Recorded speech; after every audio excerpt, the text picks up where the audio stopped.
way sumiya way bune sumiyani rekordi cabsite ugaa dubbachuuf jechuudha jagna baashee kana abbaan kee kana kudhan ishee tolchee irra ta'e sumiya wallahi intala kana fakkaatu too qabu Saidon deemee ayyuu buuse ayyuun akka koolumni kolfeeru jiraarra wallahi garaan na ciccitee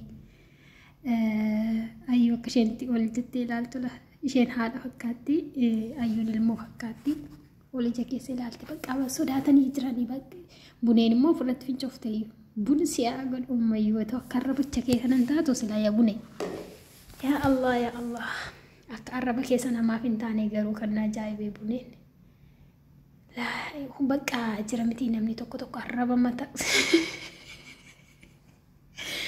arraba mata rature humna waan tokko illee hin qabu yaa Allah yeroo darbesi akkasuma ayyuuni beezaatii rukuchuuf deemte gaafa beezaatiin teekstaatiin funuunsitu isheen kun baqattee badde buneen jechuudha har'ammoo ganaa itoo waa tokko hin jedhiin itoon kabalamii fincaashee harcaaste buneen innaa lammafuu yaa bunee barumsa siifaa ta'u ittiin deebi'ini nama sinna rabsiini sumiyaan nama arrabsamtu miti dhugaa dubbachuuf an akka ishee kana kudhan ishee itoo rabbi maali itoo intiniin abbaan ishee kudhan ishee alchee irra ta'e bareeda ture dhugumayyuu jagnaadha sumiyaani na maaluma jedhanii viidiyoo waraabtee inni jedhee bakka ayyuun badalee sobni ishee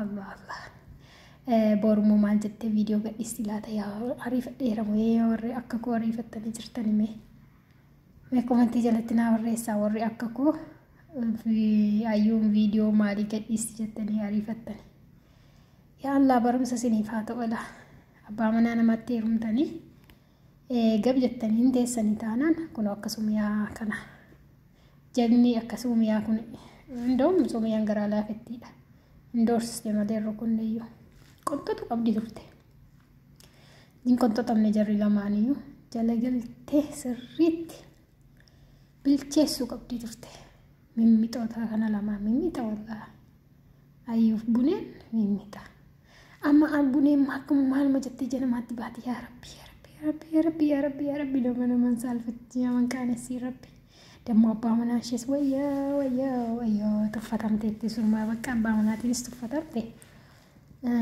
maaluma jetteetu fuula namaatti baate teenna yaa subhaanallah ani baay'ee tokko na ajansiisa arraba eerachuun faayidaa hin qabu na akkasiin siniin jedhaa ayyuun birii kuma ibbala manan argaa jettee fiigdee deebitee dirra duwwaati kunoo nyaatamte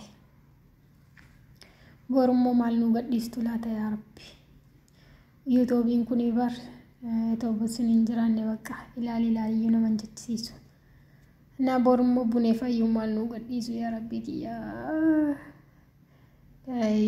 etoo deemuu isheen sirriitti bilcheessiteetti ta'een ja'a sumiyaan garuu nama sammuu qabdu sumiyaan dhugaa dubbachuuf nama ijoollee ishee jiraatu nama gobaziidha hojii humti ishee akka dhiiraati ramadaana keessallee akkasi ija ishee fuula ishee shafanattee seente ayyuurraa nyaattee dhugdee baate ammas kunoo jaarsa gara yamanitti ergite siistamii ishee yaa Allah siistamii miti ergitee kaate manuma ayyuutti kunis qaxaqqaxamte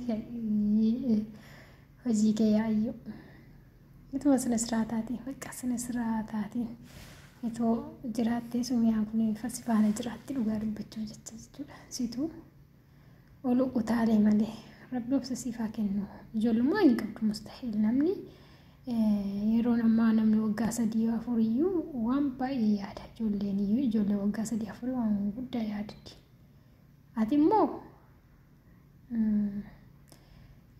ijoollummaa hin qabdu tokkoffaa nama Saidoo faanallee waliin guddate jedhamaa ture jechaa turte inni gara biraa immoo ijoollee miti bakka baachuu nama baratte taate ijoollee miti beekaa akka ijoolleef gootii ta'ee ani hin beeku.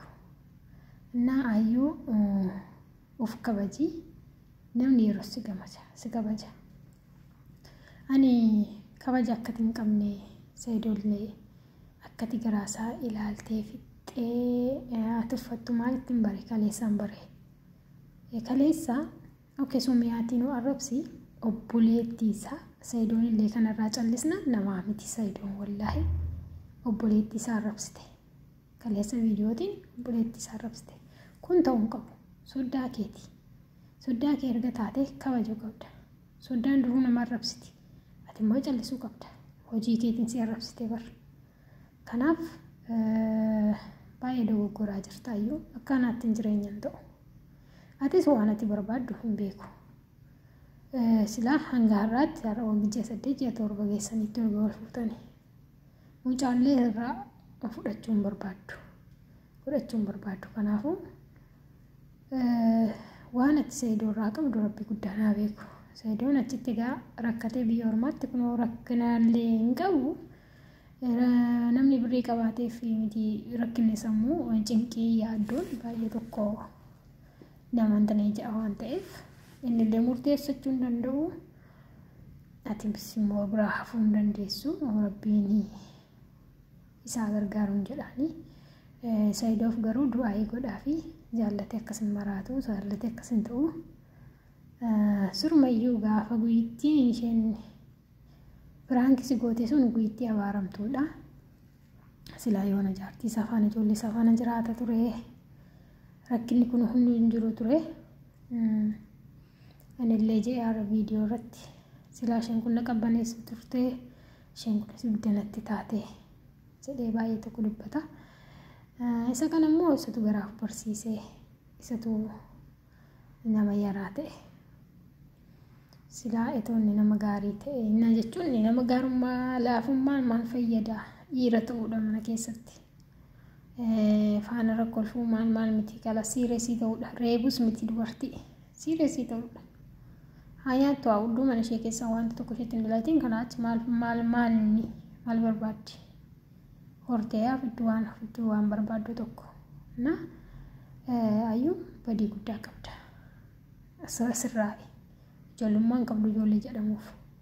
Kanaaf iyyuu buneen immoo maaluma jetteetiin fuula namaarra deemtu rabbi guddaa naa beeku. Saidoon erga maal kee miti ta'ee maaltu si galche. Ijaarsaaf jaartii guddoo maal si galche. Barumsa isiniif haa ta'u waan hundaa fi assalaamu alaikum.